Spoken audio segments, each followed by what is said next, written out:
എന്തായാലും ഞങ്ങൾ ഇത് ട്രിവാൻഡ്രത്തുണ്ട്. അന്ന് പിന്നെ സൂ മ്യൂസിയം ഒന്ന് കണ്ടേച്ചാലേ നേരം ഞങ്ങൾ വേഗം പുറപ്പെട്ടു കേട്ടോ. വിശപ്പ് കൂടപ്പിറപ്പായതുകൊണ്ട് തന്നെ ആദ്യം തന്നെ നല്ല അടിപൊളി ബിരിയാണി കഴിച്ചിട്ടാണ് ഞങ്ങൾ അവിടെ നിന്ന് ഇറങ്ങിയത്. അങ്ങനെ അവിടെ എത്തിയത് ആദ്യം തന്നെ ടിക്കറ്റ് ഒക്കെ എടുത്തിട്ട് ഞങ്ങൾ വേഗം അകത്ത് കയറി കേട്ടോ.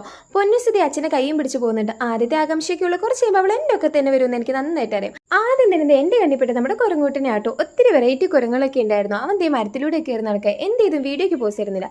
പൊന്നൂസിന്റെ കാർട്ടൂണിൽ ഒട്ടുമിക്ക കഥാപാത്രങ്ങൾ ഇവിടെ ഉള്ളതുകൊണ്ട് തന്നെ പൊന്നൂസ് നല്ല ഹാപ്പി ആയിരുന്നു കേട്ടോ. കൂട്ടത്തിൽ ഞാൻ ആമസോൺ താത്തവരെ കണ്ടുട്ടോ. പിന്നെ ദേ നീർക്കാക്കിയ നിരീക്ഷണം ഞാനും പൊന്നൂട്ടും കുറച്ച് നേരം അവിടെ വർത്താനൊക്കെ പറഞ്ഞു വന്നു കേട്ടോ. കുറച്ച് നേരത്തെ റെസ്റ്റിന് ശേഷം നമ്മൾ ദേ തുള്ളി കളിക്കുന്ന പുള്ളിമാൻ്റെ അടുത്ത് പോയി. പക്ഷെ അവന് തുള്ളിക്കളിയൊന്നും ഇല്ലായിരുന്നു. പിന്നെ ദേ പുലി, സിംഹം, കടുവ അങ്ങനെയുള്ള കാര്യങ്ങളൊക്കെ ആയിരുന്നു കേട്ടോ. എനിക്ക് ഒട്ടും പേടിയില്ലാത്തതുകൊണ്ട് ഞാൻ അവൻ്റെ അടുത്തൊന്നും ഒത്തിരി നേരം നിന്നില്ല കേട്ടോ. 1 മിനിറ്റ് വീഡിയോ ആയതുകൊണ്ട് തന്നെ എല്ലാ കാര്യങ്ങളും എനിക്ക് കാണിക്കാൻ പറ്റില്ല കേട്ടോ. പിന്നെ ദേ നമ്മൾ പാമ്പിനെ കണ്ടിട്ട് ഇറങ്ങിയപ്പോൾ അവിടെ AC ഉണ്ടായിരുന്നു. അങ്ങനെ AC-യുടെ ചോട്ടിൽ പോയി നിന്ന സന്തോഷത്തിലാട്ടോ പൊന്നൂസ്. അവിടെ നിന്ന് പുറത്തിറങ്ങിയതും പൊന്നൂട്ടി അച്ഛയും കൂടെ ഒരു കരിക്ക് ഷേക്ക് കുടിച്ചു. ഞാനൊരു സ്ട്രോബെറി ഷേക്കും കുടിച്ചു കേട്ടോ.